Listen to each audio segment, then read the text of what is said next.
Give yous all company assets now, HR snapped after firing me. I smiled and handed them the property deed. An hour later, the CO called in panic. Why is there an eviction notice at my door with a repossession order? We'll need your badge, your keys, and any company-owned assets in your possession. Immediately. Vanessa Sinclair, the VP of HR who'd been here all of 8 months, said it like she was ordering lunch. Efficient. Like firing me after 19 years was just another item on her to-do list. Before we continue, I want to thank you for being here. If you believe hard work and loyalty deserve more than a misspelled severance letter, please consider subscribing. It's free and helps us reach others who need to hear this. Now let's see what happens next. I reached into my bag and pulled out my access badge. Set it on the conference table. Then my keyring, 17 keys, each one labeled in my handwriting. Server room. Roof access. Electrical panel. I laid them out slowly one by one. Vanessa's glossy smile widened. She thought she'd won.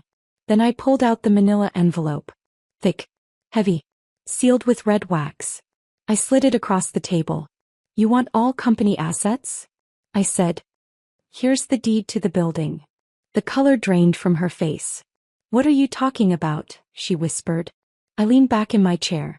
You're sitting in it right now. And your lease expired 2 weeks ago. The lawyer next to her grabbed the envelope, ripped it open, and his hands started shaking. My name is Elena Frost. And I'm about to teach this company what happens when you forget who actually owns the ground you're standing on. But let me back up. Because this story doesn't start in conference room C with Vanessa's fake sympathy and a misspelled severance letter. It starts at 6:30 this morning, 3.5 hours before they decided to throw me away like yesterday's coffee grounds. I arrived at Titan Dynamics the same way I had for 19 years. Early, alone, and carrying a toolbox that was older than most of the employees here. My thermos of black coffee sat in the cup holder of my truck, still steaming. The parking lot was empty except for the CEO's Tesla, which was always here. Greg Callahan liked people to think he worked harder than everyone else. Maybe he did. Or maybe he just slept in his office to avoid going home to his third wife. I unlocked the side entrance with the brass key I'd had since 2004. The building was quiet. Peaceful even. I liked it this way. Before the noise. Before the egos. Before people started filling the space with their complaints and their lattes and their endless meetings about meetings. I went straight to the basement. There was a leak near the old boiler. I'd noticed it on Friday, a slow drip that pooled near the southeast corner. Small now, but it wouldn't stay that way. Leaks never did. Ignore them long enough and they'd take down a whole ceiling. I'd seen it happen in other buildings. It wouldn't happen here. Not on my watch. I set my toolbox down, crouched beside the pipe, and got to work. The wrench was cold in my hand. The basement smelled like damp concrete and rust. My knees ached, they always did these days, but I didn't mind. This was honest work. Work that mattered. Work that kept this place standing. At 6:47 a.m. I heard footsteps above me. Someone had arrived early. Probably one of the sales guys trying to impress Greg. I tightened the valve, wiped my hands on my jeans, and stood up. My phone buzzed in my back pocket. A calendar invite. Quick sync, conference room C, 10 a.m. Sent by Vanessa Sinclair. No subject line. No explanation. Just those 5 words. My stomach tightened. I stared at the screen for a long moment, reading it over and over like the words might change if I looked hard enough. Quick sync. I'd been in this business long enough to know what that meant. Quick sync was corporate speak for your time here is over. I'd seen it before. Hell, I'd been there for it. I'd held Harold's hand in the parking lot 2 years ago when they let him go. Harold, the senior accountant who'd been here since the beginning. He'd cried. Told me he didn't know how he'd tell his wife. Told me he thought he was safe. No one is ever safe. But I told myself I was different. I wasn't just another employee. I wasn't just a line item on a budget. I was Elena Frost, Director of Corporate Infrastructure and Asset Management. I was the woman who kept the lights on, the servers running, the toilets flushing. I was the one who showed up at 6:30 a.m. every single day with a toolbox and a plan. I was the one who saved this company. In 2004, Titan Dynamics was 6 people crammed into a converted warehouse with exposed brick, leaking pipes, and a ceiling that dripped every time it rained. Greg Callahan was a kid with a dream and no money. No credit. No collateral. No landlord would touch him. He came to me, his only employee with a steady paycheck and a credit score above 600, and begged me to help. So I didn't co-sign a lease. I bought the building. Outright. With the life insurance payout from my late husband, David. $50,000. Everything we'd saved. Everything he'd left me. I used it to secure the property, then leased it back to Titan at cost. No profit. No markup. Just enough to cover property taxes and maintenance. Greg said it was temporary. Just until we get on our feet, he'd said. That was 19 years ago. And in all that time, no one ever asked me to transfer the deed. No one ever checked who actually owned the building. They just assumed. Assumed it was the company's. Assumed it was Greg's. Assumed I was just the woman who fixed the boiler and replaced the light bulbs. They forgot. But I didn't. I slipped my phone back into my pocket, grabbed my toolbox and headed upstairs.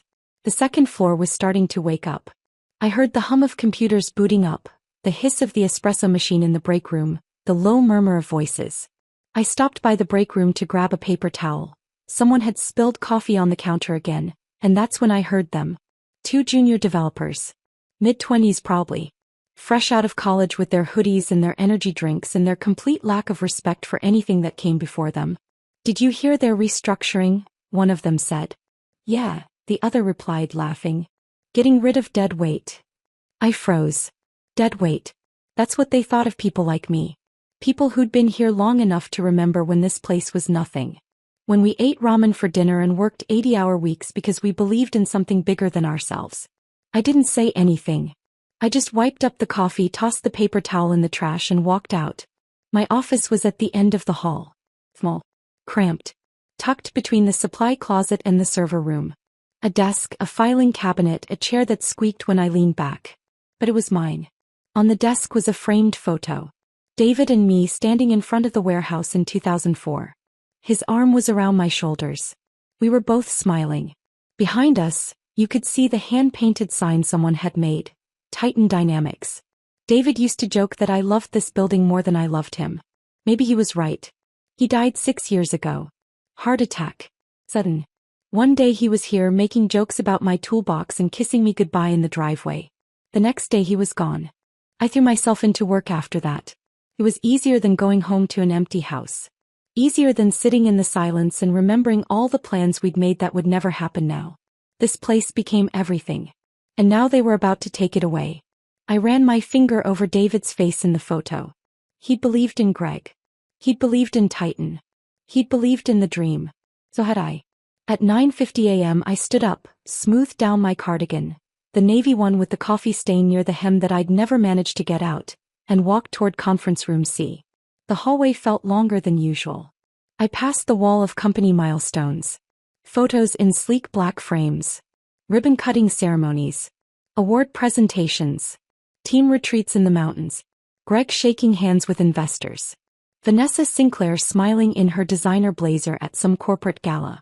I wasn't in any of them. I was always behind the camera. Making sure the lights worked. Making sure the projector didn't die halfway through the keynote. Making sure someone remembered to order lunch. Invisible. I reached the door to conference room C and paused. Through the frosted glass I could see 2 silhouettes. Vanessa. And someone else. A man in a suit. My chest tightened. I took a breath. Smoothed my cardigan one more time. And pushed the door open. The room smelled like stale air and bad decisions. Fluorescent lights buzzed overhead. Vanessa sat on one side of the long table, perfectly composed, her nails glossy and folded in front of her. Next to her was the man in the suit, mid-40s, slicked back hair, expensive watch, dead eyes. A lawyer. Elena, Vanessa said, her voice warm and fake. Thanks for coming in. Please have a seat. I didn't move. She gestured to the chair. Really? Sit. I stayed standing. Her smile twitched. Elena, we wanted to have a conversation with you about some strategic adjustments we're making. Strategic adjustments. Corporate speak for you're done here.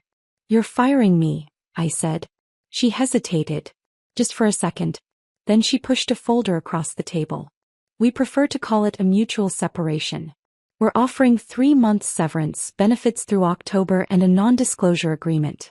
We think it's fair. I pulled the folder toward me and opened it. The first page was a severance agreement. Standard. Pulled. The second page was a letter. Dear Miss Frost. I stopped reading. Frost. 19 years. And they couldn't even spell my name right. I closed the folder.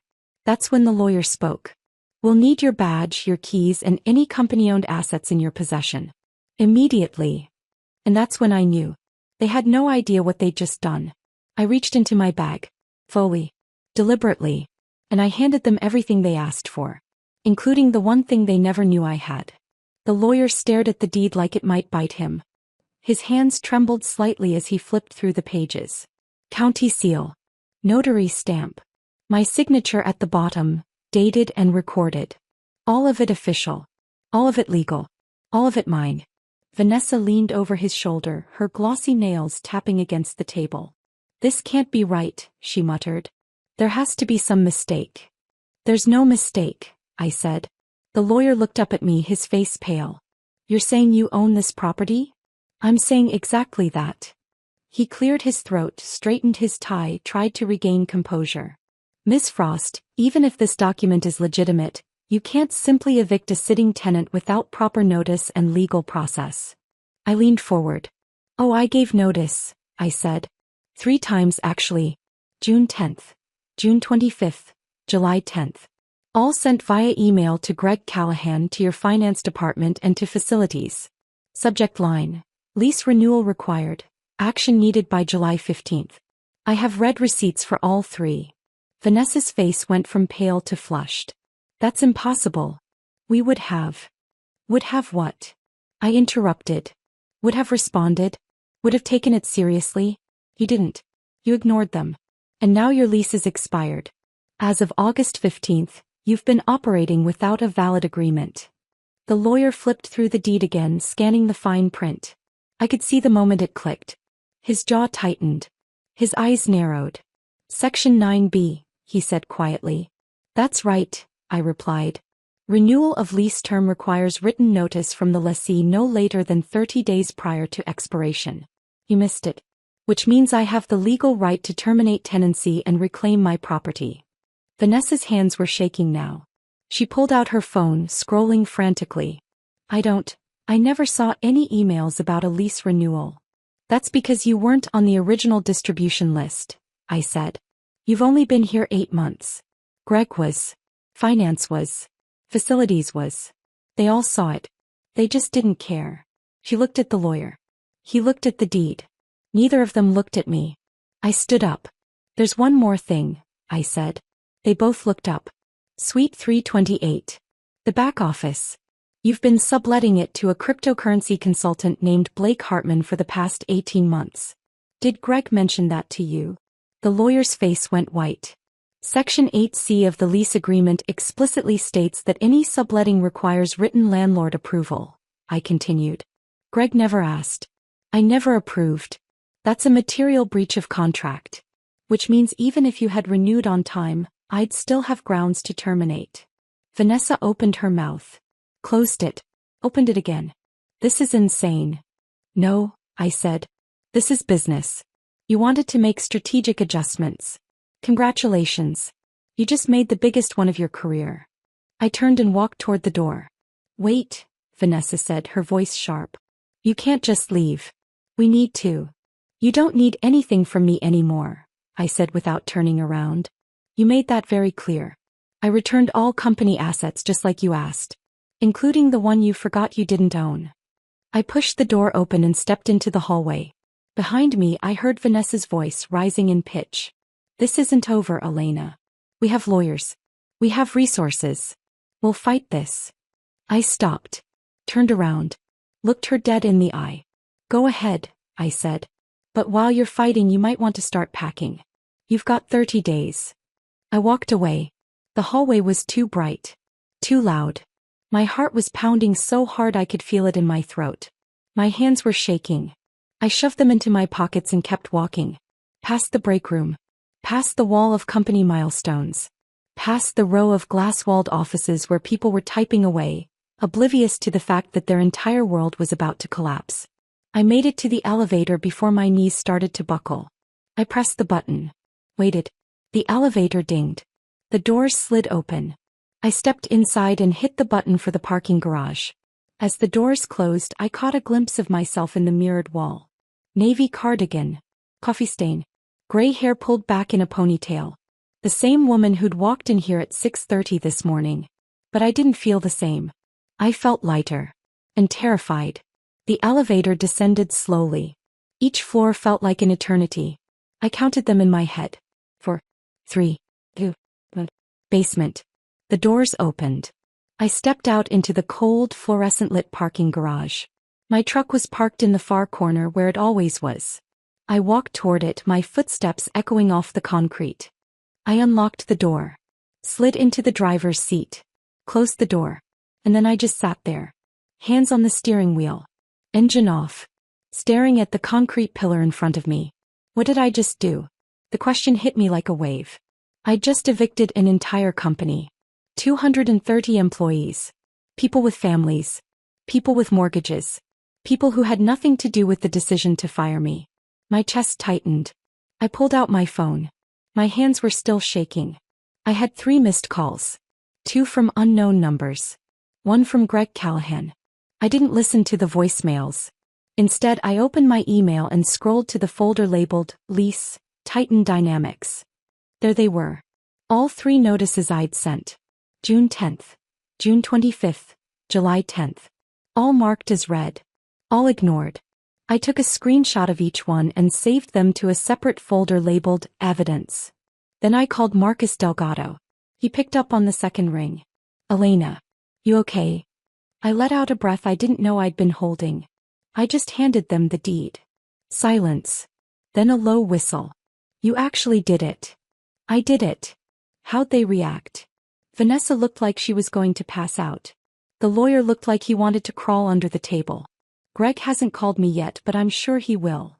Marcus laughed. Oh, he will. Trust me. This is going to hit him like a freight train. Did you mention the subletting violation? I did. Good. That seals it.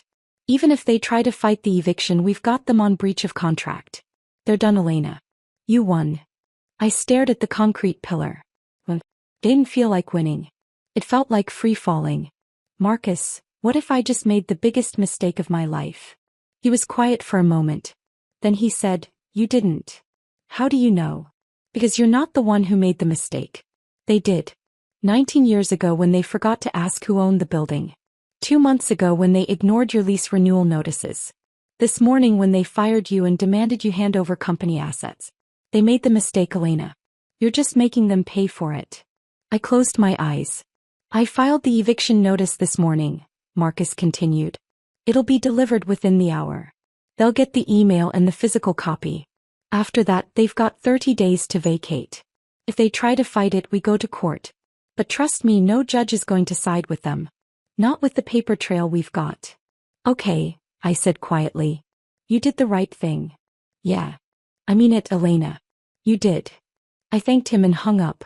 Then I sat there in the silence, listening to my heartbeat slow down. My phone buzzed. A text from an unknown number. You just made a huge mistake. I stared at it. Then I blocked the number. Another buzz. Different number. Greg wants to talk. Tomorrow. His office. I didn't reply. I started the engine, put the truck in reverse and pulled out of the parking spot. As I drove up the ramp toward the exit, I glanced in the rearview mirror. The building stood behind me, tall and solid. The building I'd saved. The building I'd loved. The building that had been my second home for 19 years. It wasn't mine anymore. Not emotionally. But legally, it always had been. I turned onto the street and drove away. And for the first time in years, I didn't look back. I pulled into my driveway just after noon. The house looked exactly the same as it had when I left this morning. Small, quiet, ordinary. A ranch-style home in Littleton with beige siding and a front porch that needed repainting. David and I bought it in 1998. 26 years ago. Back when we thought we had all the time in the world. I turned off the engine and sat there for a moment, staring at the front door. My hands were still shaking. I gripped the steering wheel tighter, trying to steady them. Trying to steady myself. What did I just do? The question had been circling in my head since I left the parking garage. It followed me through every red light, every turn, every mile between downtown Denver and home. I just evicted an entire company. 230 employees. People with families. Mortgages. Kids in college. People who had nothing to do with the decision to fire me. My chest tightened. I grabbed my bag, got out of the truck and walked to the front door. My keys jingled in my hand. I unlocked the door and stepped inside.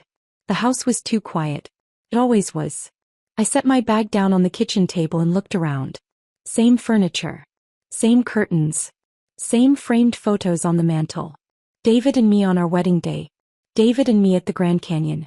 David and me standing in front of the warehouse in 2004, arms around each other, smiling like we'd just won the lottery. I walked over to the mantel and picked up the photo. He looked so young. We both did. I ran my thumb over his face the way I always did when I needed to feel close to him. I don't know if I did the right thing, I whispered. He didn't answer. He never did. I set the photo back down and walked to the kitchen. Poured myself a glass of water. My phone sat on the counter, screen dark. I'd silenced it on the drive home. I didn't want to see the messages. Didn't want to hear the calls. But I picked it up anyway. 3 missed calls. All from unknown numbers. 2 texts. I opened the first one. You just made a huge mistake. My stomach dropped. I stared at the message. No name. No context. Just those 6 words. I blocked the number. Then I opened the second text. Different number. Greg wants to talk. Tomorrow. Him. His office. I set the phone down and walked away. My hands were shaking again. I sat at the kitchen table and stared at the stack of paperwork I'd left there this morning. Lease agreements. Email records. County filings. Everything I'd prepared over the past 2 weeks. I'd been planning this. Not consciously. Not deliberately. But somewhere in the back of my mind I knew this day was coming. Ever since Vanessa Sinclair walked through the doors of Titan Dynamics 8 months ago with her designer blazer and her corporate jargon, I knew. She'd made comments. Little ones. Casual ones. We need to modernize our operations. We need to eliminate redundancies. We need to bring in fresh perspectives. I knew what that meant. I was the redundancy. I was the one who needed to be eliminated. So I'd started pulling files. Printing records. Organizing documents. Just in case. And today I'd used them. My phone buzzed. I flinched. I picked it up. A text from Marcus. Filed and stamped. Eviction notice is live. You're a savage, Elena. I stared at the message. Savage. Was that what I was? I set the phone down and walked to the bedroom. The house felt too big. Too empty. The silence pressed in on me from all sides. I opened the closet and pulled out an old shoebox from the top shelf. It was dusty. I hadn't touched it in years. I sat on the edge of the bed and opened it. Inside were letters. Handwritten notes from Greg. From the early days. Back when Titan Dynamics was 6 people and a dream. I pulled out the first one. Elena, you saved us. I'll never forget this. Greg. I read it slowly. Then I pulled out the next one. We couldn't have done this without you. You're the heart of this company. G. And the next. Your family, Elena. Boys. Greg. Family. I read that word over and over. Family doesn't get fired via HR intermediary. Family doesn't get handed a misspelled severance letter. Family doesn't get escorted out like a security risk. I stuffed the letters back into the box and shoved it under the bed. I didn't want to see them anymore. I didn't want to remember the version of Greg who wrote those words. The version who sat on the floor with us eating pizza at midnight, dreaming about what we could build together. That version was gone. Or maybe he'd never really existed. I walked back to the kitchen. My phone was ringing. Unknown number. I let it go to voicemail. It rang again. Same number. I answered. Elena Frost speaking. Silence. Then breathing. Heavy. Deliberate. Hello. I said.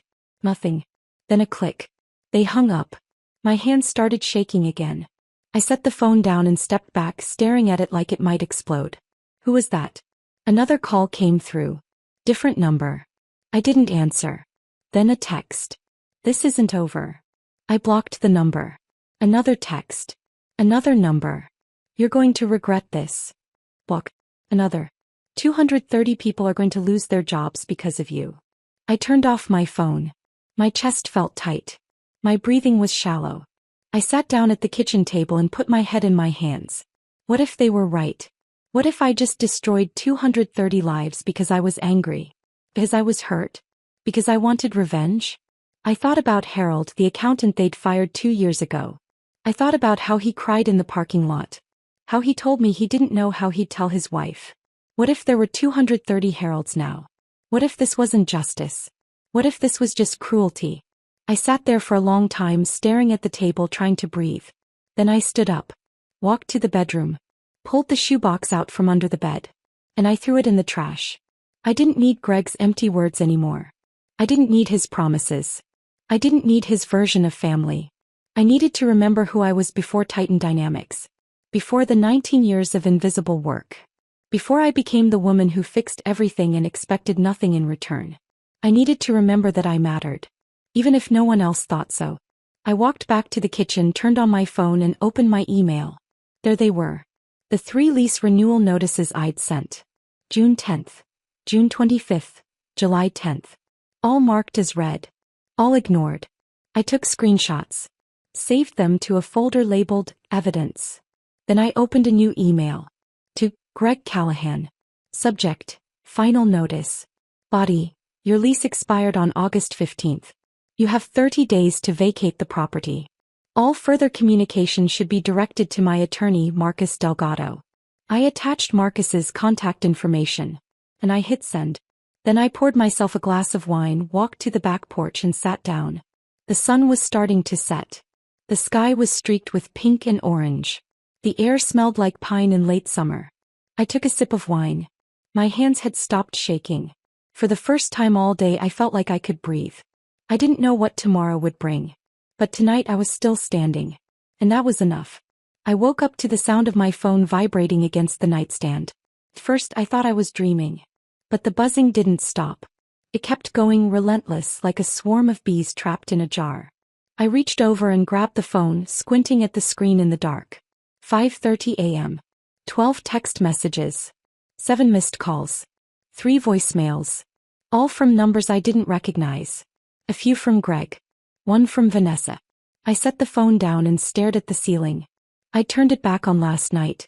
Sometime after the wine. Sometime after I threw Greg's letters in the trash. I couldn't remember exactly when. I just remembered needing to know. Needing to see what would happen next. Now I knew. Panic. I sat up, swung my legs over the side of the bed and stood. My body ached. My head felt heavy. But my hands were steadier than they'd been yesterday. I walked to the bathroom, splashed cold water on my face and looked at myself in the mirror. Same face. Same gray hair. Same tired eyes. But something was different. I felt resolved. I got dressed, jeans, a plain gray sweater, my old sneakers, and walked to the kitchen. Made coffee. The smell filled the house, warm and familiar. I sat at the table and picked up my phone. I didn't listen to the voicemails. Didn't read the texts. I just scrolled through the list of missed calls, watching the timestamps roll by.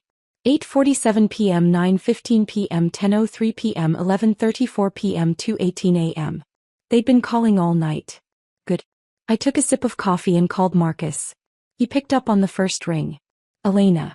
You okay? They're panicking, I said. He laughed. A deep rumbling sound. Yeah, I'd say so. Greg's lawyer called me last night. Around 10:30. Threatened to sue. Claimed you were acting in bad faith. Claimed the eviction was retaliatory. And I told him to read the lease agreement and call me back when he found a legal leg to stand on. Did he call back? Nope. I smiled.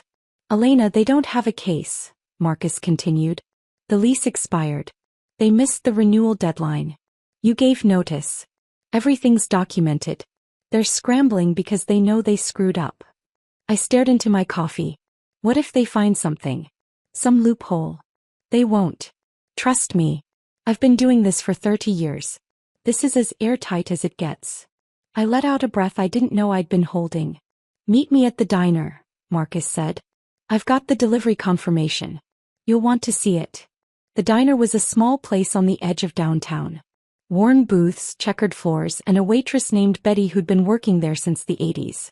Marcus and I had been meeting here for years. It was neutral ground. Quiet. Safe.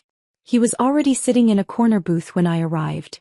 a manila folder in front of him and a cup of coffee in his hand. I slid into the seat across from him. "Morning," he said, sliding the folder toward me. "Eviction notice was delivered yesterday at 9:04 a.m. signed for by the receptionist. Greg got his personal copy at 9:47 a.m. I opened the folder. Inside was a photocopy of the signed delivery receipt. The receptionist's signature was barely legible, but it was there. Visual. According to my contact at the county, Marcus continued, Greg tried to file an emergency injunction at 10:15 a.m. I looked up. An injunction? Yep. He wanted a judge to halt the eviction process. Claimed he needed time to review the documents. Claimed you didn't provide adequate notice. My chest tightened. And? Marcus grinned. Denied. Judge took one look at the lease terms, the missed renewal deadline, and your email records and said there's no grounds for an injunction. They had 30 days notice. They ignored it. Case closed. Relief washed over me like a wave. But there's more, Marcus said, leaning forward. The subletting violation. Blake Hartman. Exactly. Suite 328. Greg's been renting it out to this crypto consultant for the past 18 months. No written approval from you. No documentation. Nothing. I'd found out about Blake 2 months ago, purely by accident. I was updating the building insurance, something I did every year, and saw his name listed as an occupant. I didn't recognize it, so I asked around. Quietly. Carefully. Turned out Greg had made a side deal. Extra income. Under the table. I never said anything. I just filed it away. Section 8C of the lease agreement explicitly states that any subletting requires written landlord approval, Marcus said. Greg never asked. You never approved. That's a material breach of contract. What does that mean? It means even if they'd renewed the lease on time, you'd still have grounds to terminate. And if they want to fight the eviction, we can countersue for breach and charge them back rent at market rate for the subletting. That's an additional $47,000 over the past 18 months. I stared at him. 47,000? Yep. I sat back in the booth trying to process it. I don't want their money, Marcus. I just want them out. He nodded. Then you'll get exactly that. But it's good to have leverage. Just in case. Betty came by and refilled our coffee. I thanked her and took a sip, letting the warmth settle in my chest. What happens now? I asked. Now. We wait. They've got 30 days to vacate. If they leave quietly, that's the end of it. If they try to fight, we go to court. But trust me, Elena, they're not going to fight. They know they don't have a case. I nodded slowly. Marcus reached across the table and squeezed my hand. You did the right thing, he said. I wanted to believe him. I left the diner just after 8 a.m. The sun was bright, the air crisp. I walked to my truck, unlocked the door, and slid into the driver's seat. That's when my phone rang. Greg Callahan. I stared at the screen. Part of me wanted to ignore it. To let it go to voicemail. To pretend he didn't exist. But another part, the part that had spent 19 years answering his calls at all hours, fixing his problems, saving his company, couldn't help but answer. I picked up. Elena Frost speaking. His voice was tight. Strained. Barely controlled. We need to talk. I didn't say anything. This is insane, Elena, he continued. You can't just evict us. We have 230 employees. Contracts. Clients. You're going to destroy everything we built. I stopped breathing. Everything we built. Those words. I got out of the truck and stood in the middle of the parking lot, phone pressed to my ear. Everything we built? I repeated slowly. Yes. This company. This building. Everything. I closed my eyes. Greg, I said quietly. I bought the building. With my late husband's life insurance money. I wired the electrical system. I negotiated the lease. I kept that place running while you played CEO. And you fired me. So no, I'm not destroying anything. You already did that. Silence. Then his voice, softer now. Desperate. Elena, please. We can fix this. We can work something out. No, I said. We can't. Elena. I hung up. My hands weren't shaking anymore. I stood there in the parking lot, phone in my hand, staring at the sky. The sun was bright. The air was cool. And for the first time in 19 years I felt like I wasn't carrying the weight of the world on my shoulders. I got back in the truck, started the engine and drove home. And I didn't look back. When I got home I locked the door behind me and stood in the entryway for a long moment, just breathing. The house was quiet. Too quiet. I walked to the kitchen, set my keys on the counter and poured myself a glass of water. My phone sat next to the sink, screen dark. I'd silenced it after hanging up on Greg. I didn't want to hear it ring. Didn't want to see his name flash across the screen again. For 2 days I didn't leave the house. I organized my paperwork, filed receipts, watered my plants, cleaned the kitchen until the counters gleamed.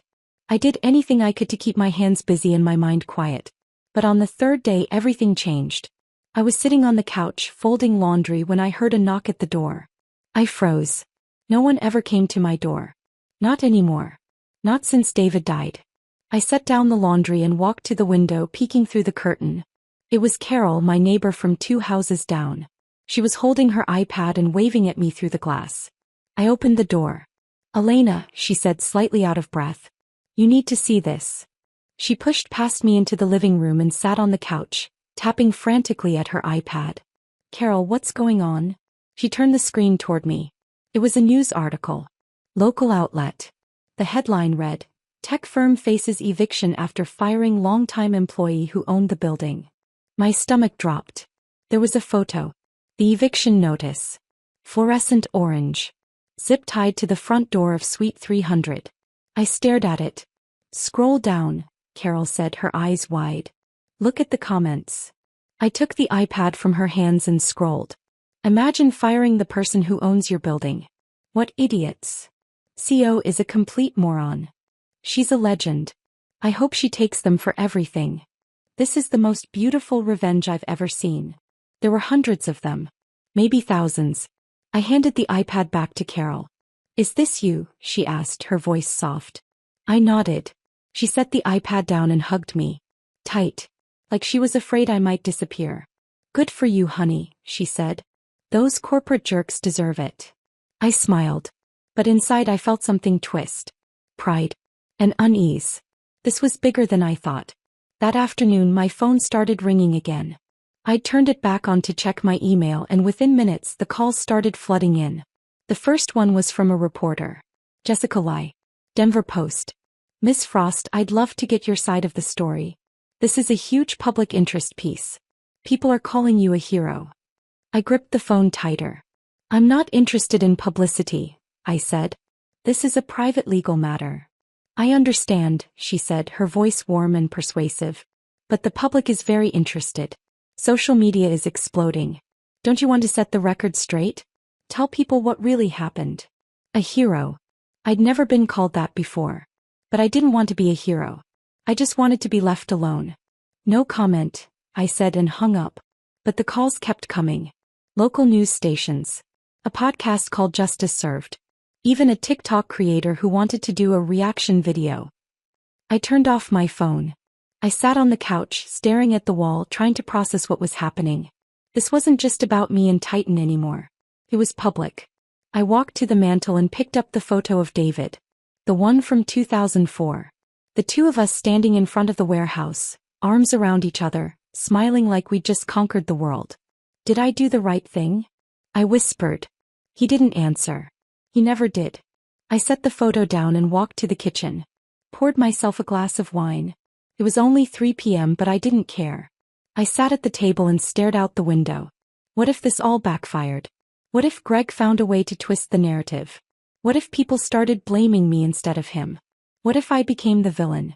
I took a sip of wine and closed my eyes. On the 4th day I heard another knock at the door. This time I looked through the peephole before opening it. It was Dan Mercer. The facilities manager from Titan. Mid-30s. Quiet. Always respectful. One of the few people who ever said thank you when I fixed something. I opened the door. "Hey Elena," he said, hands shoved in his pockets.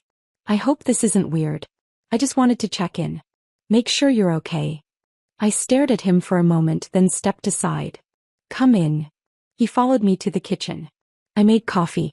We sat at the table, the same table where I'd thrown Greg's letters in the trash just days ago. "How bad is it over there?" I asked. Dan let out a long breath. Chaos, he said. Vanessa locked herself in her office. Greg's been on the phone with lawyers nonstop.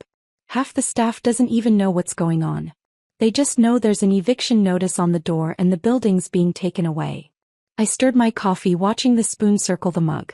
I didn't want it to be like this, Dan, I said quietly. I just wanted them to see me. He nodded. They see you now. There was a long silence. Then he said, for what it's worth, you deserved better. I looked up at him. His face was sincere. No pity. No judgment. Just honesty. Thank you, I said. He took a sip of his coffee. A lot of people are rooting for you. The ones who've been there long enough to remember what you did for that place. Harold called me yesterday. He saw the news. He said he wished he'd had the guts to do what you're doing. I smiled a little. How's he doing? Better. He got a job at a smaller firm. Pays less, but he's happier. I nodded. We sat there for a while, not saying much. Just two people who'd survived the same machine. When Dan left, he paused at the door. If you need anything, he said, let me know. I thanked him and closed the door. That night, I sat at the kitchen table with a calendar in front of me. September 15th. 28 days away. In 28 days, Titan Dynamics would be gone. Anne Bloom Pulse, a wellness startup run by a woman named Iris Tran, would move in. Iris had called me the day before, breathless with excitement. Thank you for this opportunity, Elena. We'll take great care of the space. I told her it had good bones. Because it did. I built those bones. But now, sitting here alone, I couldn't help but wonder. Did I just destroy 19 years of work out of spite? Or did I finally stand up for myself? I didn't know. But I did know one thing. I wasn't backing down. I stood up, walked to the trash can, and looked down at the shoebox I'd thrown away days ago. Greg's letters. His promises. His lies. I tied up the trash bag and carried it outside to the curb. When I came back inside, the house felt lighter. I poured myself another glass of wine, sat on the back porch, and watched the stars come out. The air was cool. The night was quiet. And for the first time in a long time, I felt like maybe, just maybe, I was going to be okay. The certified letter arrived on a Tuesday morning, 1 week before the eviction deadline. I was sitting on the back porch with my coffee when I heard the mail truck pull up. I walked to the mailbox, pulled out a stack of bills and catalogs, and saw it at the bottom. Thick. Return address. Brennan and Associates. Greg's legal team. I carried it back to the porch and set it on the table, staring at it like it might explode. I didn't open it right away. I just sat there sipping my coffee, watching the envelope like it was a live grenade. Finally, I tore it open. Inside was a single-page letter on law firm letterhead. Request for settlement meeting. They wanted to negotiate. I read it twice. Then I called Marcus. They sent me a letter, I said. They want to meet. He was quiet for a moment. Then he sighed. Elena, they have no leverage. They're grasping at straws. Ignore it. I can't. Why not? I didn't answer right away. I wasn't sure I could explain it. Because part of me, the part that had spent 19 years caring about that company, about those people, wanted to hear what they had to say. I just need to hear it, I said finally. Marcus sighed again. Fine. But we do it on our terms. Neutral location. My office. And I'm in the room with you. Okay. And Elena? Yeah. Don't let him guilt you into anything. The meeting was scheduled for Thursday afternoon at 2 p.m. I spent the morning pacing my living room, second-guessing myself. What if this was a mistake? What if Greg twisted my words? What if he recorded the conversation and used it against me? But I'd already agreed. And I wasn't backing out now. Marcus's office was on the 3rd floor of a gray building downtown. Clean. Professional. The kind of place that smelled like leather and old books. I arrived 10 minutes early. Marcus was waiting for me in the lobby. You ready? He asked. No. He smiled. Good. That means you're thinking clearly. We walked to the conference room. It was small. A long table. 6 chairs. A window overlooking the street. And Greg. He was already there. Sitting at the far end of the table. Alone. No Vanessa. No lawyer. No entourage. Just him. He looked terrible. Unshaven. Bags under his eyes. Suit wrinkled like he'd slept in it. His tie was loose, his collar unbuttoned. He looked like a man who hadn't slept in days. I sat down across from him. Marcus sat next to me, folder in hand, pen ready. Greg didn't look at me right away. He just stared at his hands folded on the table in front of him. The silence stretched. 1 minute. 2. Finally he looked up. I'm sorry, Elena. I blinked. I wasn't expecting that. He took a breath and then he started talking. And he didn't stop for 20 minutes. He told me about the pressure from investors. The board meetings where they pushed for young leadership and modern operations. He told me Vanessa had convinced him that restructuring was necessary. That my salary was too high for someone in operations. That they needed to trim the fat to stay competitive. He actually used those words. Trim the fat. My jaw tightened. I fought for you at first, he said, his voice strained. I told them you were essential. That you'd been here from the beginning. But then they showed me the numbers. And the numbers didn't add up. And he paused, rubbing his face. I thought you'd understand. I thought you'd be okay. You've always been okay. I leaned forward. I was okay because I made myself okay, Greg, I said slowly. Because I had no choice. Because no one else was going to take care of me. But you had a choice. And you chose wrong. He looked down at his hands again. I know, he said quietly. Another long silence. Then he straightened up, pulled a folder from his briefcase and slid it across the table. I want to make this right, he said. I opened the folder. Inside was a formal offer letter. Purchase agreement, 1140 Larimer Street. Offer price, $3.20 million. I stared at the number. $3.2 million. More money than I'd ever had. More than David's life insurance. More than my retirement savings. Enough to live comfortably for the rest of my life. We'll buy the building from you, Greg said. Market rate. Full price. Plus a public statement crediting you for Titan's success. An apology. And if you want it, a permanent consultant role. You can work remotely. Set your own hours. Name your price. I looked up at him. He was leaning forward now, his eyes desperate. Elena, please. This is everything I can offer. Marcus, sitting next to me, raised an eyebrow. He didn't say anything, but I could see the calculation in his eyes. It was a serious offer. I looked at Greg. Really looked at him. His eyes were red. His hands were shaking slightly. He looked like a man who'd lost everything and was trying to claw his way back. And for a moment, just a moment, I felt sorry for him. But then I remembered. Vanessa's smile. The misspelled name. The 19 years of being invisible. The way they looked at me like I was nothing. I closed the folder and pushed it back across the table. No. Greg's face went pale. Elena. No, I said again, my voice steady. We have 230 employees, he said, his voice rising. Families. Kids in college. Mortgages. If we lose this building, we lose everything. Clients will pull out. Investors will walk. The company will collapse. I stood up. Then you should have thought about that before you fired me. Elena, please. I turned toward the door, then stopped. I looked back at him. You want to know the worst part, Greg? I said quietly. I would have helped you. If you just asked. If you treated me like a person instead of a line item on a budget. But you didn't. So now you get to learn what it feels like to be expendable. I walked out. Marcus followed me into the hallway. You sure about this? He asked. I nodded. I've never been more sure of anything in my life. We stood in the hallway for a moment. The door to the conference room closed behind us. I could hear Greg inside talking on his phone. His voice was muffled, but I could hear the desperation. Marcus looked at me. That was a lot of money, Elena. I know. You could have lived comfortably for the rest of your life. I know. He studied my face. Then he nodded. Good, he said. Because you're worth more than $3 million. You always were. I let out a breath I didn't know I'd been holding. We walked to the elevator. Rode down in silence. When we stepped out onto the street, the sun was bright. The air was cool. What now?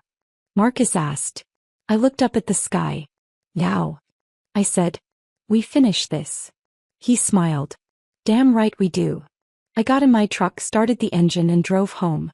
And for the first time since this all started, I didn't feel guilty. I felt free. September 15th arrived like any other day. The sky was overcast. The air smelled like rain. I woke up at 6 a.m., made coffee and stood at the kitchen window staring out at nothing. Today was the day. I got dressed, jeans, a plain sweater, my old sneakers, and grabbed my keys. I didn't have to go downtown. I didn't have to watch. But I needed to see it. Needed to witness the ending I'd set in motion. I drove through quiet streets, past closed storefronts and empty bus stops.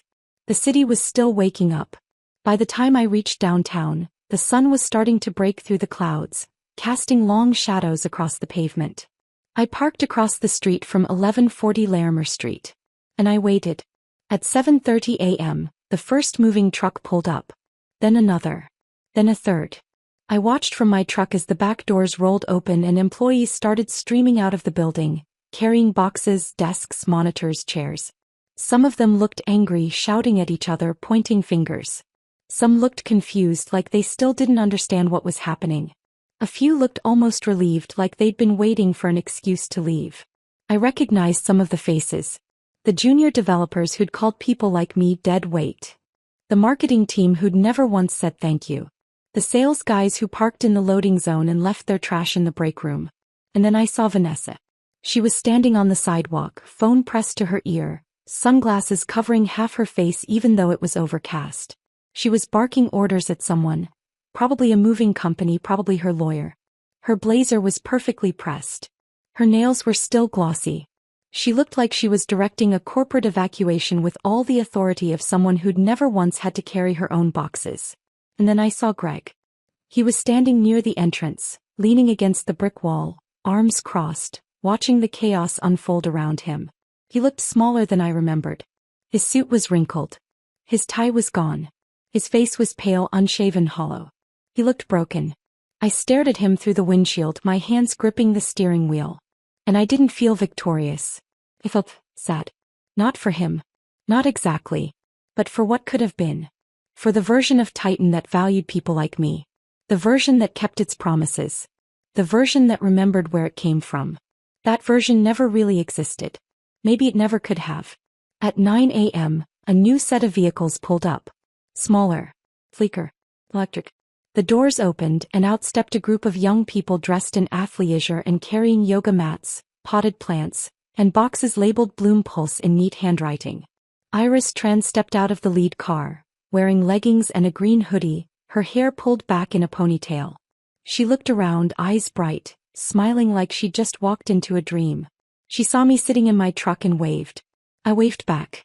She walked over, crossing the street with a bounce in her step. I rolled down the window. "Elena," she said, breathless. "This is so exciting.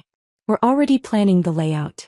Meditation corner in the lobby, Himalayan salt lamps in the break room, soft green paint on the walls. It's going to be beautiful." I nodded. "I'm sure it will be." She paused, her smile softening. "I read about what happened with the previous tenants. I'm sorry you had to go through that." I shrugged. "I'm not sorry. Not anymore." He studied my face for a moment, then smiled again. "Good. You deserve better." I watched her walk back across the street, rejoining her team as they started unloading boxes and laughing, talking about paint colors and furniture placement. And for the first time in weeks I felt something close to peace. At 11 a.m. my phone buzzed. A text from Dan. "It's done. Building's clear. Greg left 20 minutes ago. Didn't say a word to anyone." I stared at the message. It's over. Titan Dynamics was gone. I should have felt relieved. Victorious. Free. Instead I just felt hollow. I started the engine and drove away. I didn't go home right away. Instead I drove to a small park on the edge of downtown. It was quiet. Empty. Just a few benches overlooking the city skyline. I sat down and stared at the buildings in the distance, the glass towers reflecting the gray sky. My phone rang. I looked at the screen. Diane. My sister. I almost didn't answer. But then I did. "Elena," she said. "I just saw the news. Are you okay?" I let out a long breath. "I don't know. Tell me what happened." So I did. I told her about the firing. The eviction. The settlement offer Greg had made. The $3 million I turned down. She was quiet for a long time. Then she said, "I'm proud of you." I blinked. Felt tears sting the corners of my eyes. Yeah. You stood up for yourself. That takes guts. I wiped at my eyes. It doesn't feel like guts. It feels like I just burned down everything I built. No, she said firmly. You didn't build that company, Elena. You built the foundation. There's a difference. And they forgot that. So you reminded them. We talked for an hour. About David. About the early days of Titan. About the years I'd spent being invisible. About the future. It was the longest conversation we'd had in years. When I hung up, I felt lighter. Not happy. Not victorious. Just lighter. That evening, I drove back to 1140 Larimer Street one last time. The building was quiet now. The moving trucks were gone. The lights inside were dim. Bloom Pulse had locked up for the night. I parked in the same spot I'd been in that morning and got out of the truck. The air was cool. The street was empty. I walked across the pavement, past the entrance, past the loading dock, and stopped at the parking spot near the back. The spot where Greg used to park his Tesla. Reserved. Untouchable. Now it was just an empty space. I stood there for a moment, staring at the faded lines on the asphalt. Then I reached into my pocket and pulled out the original building key. Brass. Worn. Heavy with memory. The one I'd had since 2004. The one David and I used to unlock the door for the first time, back when this place was nothing but exposed brick, cracked floors, and a leaking ceiling. I didn't need it anymore. Iris had changed the locks. But I couldn't let it go. I ran my thumb over the worn edges, remembering the day David and I walked through these doors for the first time. The way he'd looked at me and said, "This is it, Elena. This is where it all starts." He'd believed in this place. So had I. I slipped the key back into my pocket. I wasn't letting go of the past. I was just choosing not to be defined by it anymore. I walked back to my truck, got in, and started the engine. As I drove away, I looked in the rearview mirror one last time. The building stood tall and solid, just like it always had. But it wasn't mine anymore. Not emotionally. Never really was.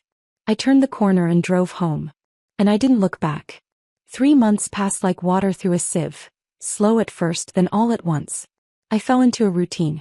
Morning coffee on the back porch. Afternoon walks through the neighborhood. Evenings spent reading or watching old movies. The kind of quiet life I hadn't allowed myself in decades. I stopped checking the news. Stopped looking at my phone every 5 minutes. Stopped waiting for the other shoe to drop. And then, on a Tuesday afternoon in early December, I got an email from Marcus.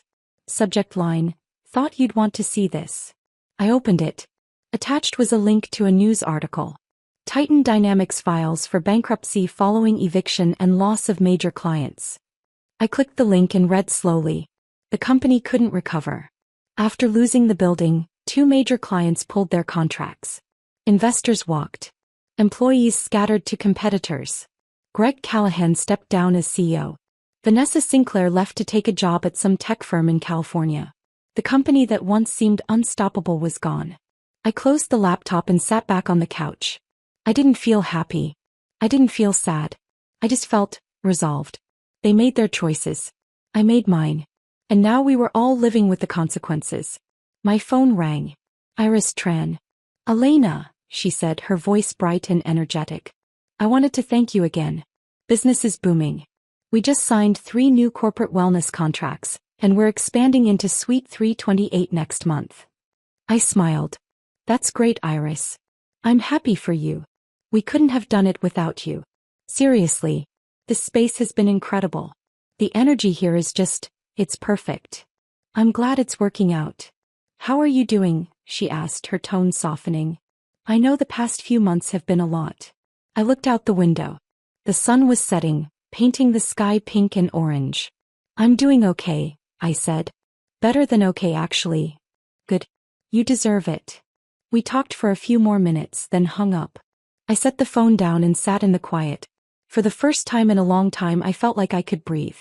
A week later, I started volunteering at a local community center. It was a small place on the east side of Littleton, run by a woman named Patricia who'd been there for 30 years. They offered classes for seniors, computer skills, cooking, basic home repairs. I signed up to teach the home repair class. It was small work. Fixing leaky faucets. Replacing light fixtures. Unclogging drains. Patching drywall. But it felt meaningful. The students were mostly women in their 60s and 70s, Widows like me who'd spent their lives relying on husbands or handymen and now wanted to learn how to take care of things themselves. One of them, a woman named Margaret, asked me during our third class, "How do you know so much about all this?" I set down my wrench and wiped my hands on a towel. "I worked in facilities management for 19 years, I said. "I took care of a building downtown." "Just one building?" "Just one. But it was a big one." She smiled. "You must have loved it." I paused. "I did. For a long time." "What happened?" I told her. About Titan. About the 19 years. About the firing. About the eviction.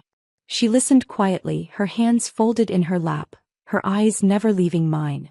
When I finished, she said, "You did the right thing." I shrugged. "I did what I had to do."